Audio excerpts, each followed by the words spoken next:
سنة 2013 إلى أزيد من 4,818,116 مركبة، وارتفع عدد الدراجات النارية من 38,792 سنة 2013 إلى ما يزيد عن 312,148 دراجة سنة 2023.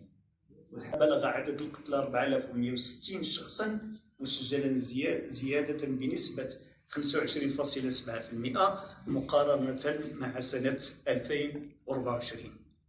كما ارتفع عدد المصابين بجروح بليغة بنسبة 13.5% ليصل إلى 9,560 إصابة خطيرة.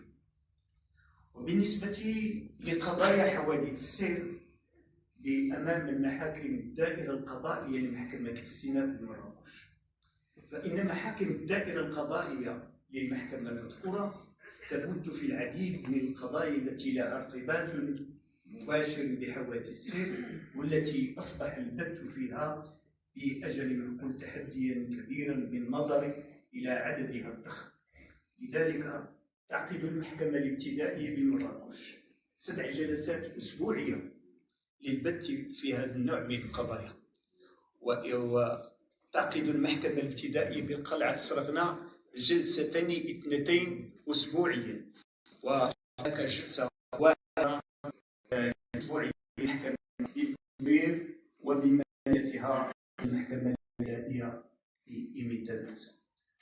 وحسب الإحصائيات الصادرة عن مختلف محاكم الدائرة القضائية لمحكمة الاستئناف بمراكش، فإن عدد المخالفات والجنح المتعلقة بقانون السير التي راجت بالمحاكم الابتدائية خلال ال3 سنوات الأخيرة، أي 2023 2024 2025، بلغ 269,285 قضية.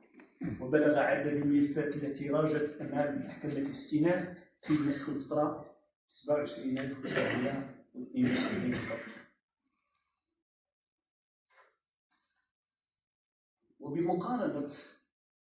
وبمقارنة الأرقام المسجلة سنة 2025 بالأرقام المسجلة سنة 2024، يتبين أن جنح السير ارتفع عددها في جميع محاكم الدائرة، كما أن عدد المخالفات المثبتة بالرادار ارتفع عددها في محكمة إيميتانوت، وعرف الجناح الجرح الخطأ والقتل الخطأ ارتفاعا في المحكمة الابتدائية بمراكش كثيرة جدا. وإذا ما حاولنا تحليل هذه الأرقام يتم رائجة في محكمة الاستئناف بمراكش سنة 2023، و20.62% سنة 2024، و23.49% سنة 2050. وكانت هذه النسبة في المحكمة الابتدائية بمراكش 25.20% سنة 2023، و23.09 سنة 2024، و32.26 سنة 2025. وكانت هذه النسبة كذلك في المحكمة الابتدائية بقلعة سرغنا 28.73 سنة 2023، و28.24 سنة 2024، و20.94% سنة 2025. وكانت هذه النسبة في المحكمة الابتدائية بالقريب 18.24 سنة 2023، و25.71% سنة 2024، و24.68 سنة 2025. وبالنسبة للمحكمة الابتدائية بإيميتانوت كانت 0.13% سنة 2023، و3.13 سنة 2024. أو الجرح الخطأ، يتبين أن عدد القضايا المتعلقة بجنح الجروح غير العمدية التي راجت أمام المحكمة الابتدائية التابعة محاكم ابتدائية التابعة للدائرة القضائية لمحكمة الاستئناف بمراكش سنة 2023 بلغت 13,515 جنحة، وجنح قتل غير العمدي بلغ 848 جنحة.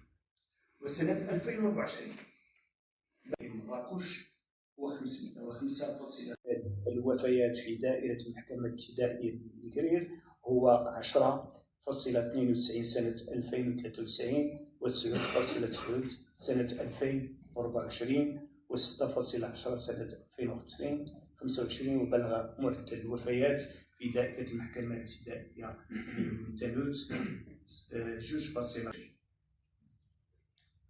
2.0.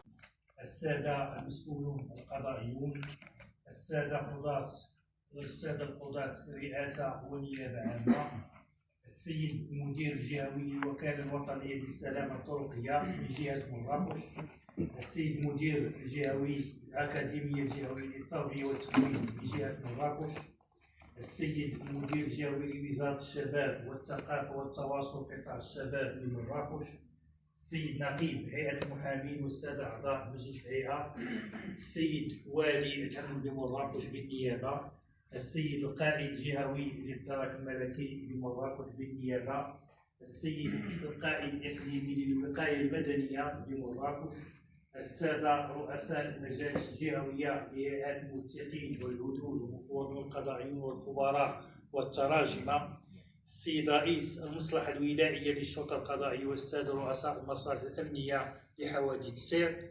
السادة قواد كوكبات الدراجات النارية للدرك الملكي، السيدة عمدة مدينة مراكش، السيد رئيس مجلس جهة مراكش آسفي، السيد المدير الإقليمي للمديرية الإقليمية للعدل في مراكش، والسادة أطر وموظفي المديرية ورؤساء كتاب الضبط وكتابة النيابة العامة وكذا موظفي وأطر كتاب الضبط السيدات والسادة النساء ورجال الإعلام، حضرات السيدات والسادة الحضور الكرام، كل واحد باسمه وصفته واحترام الواجبات.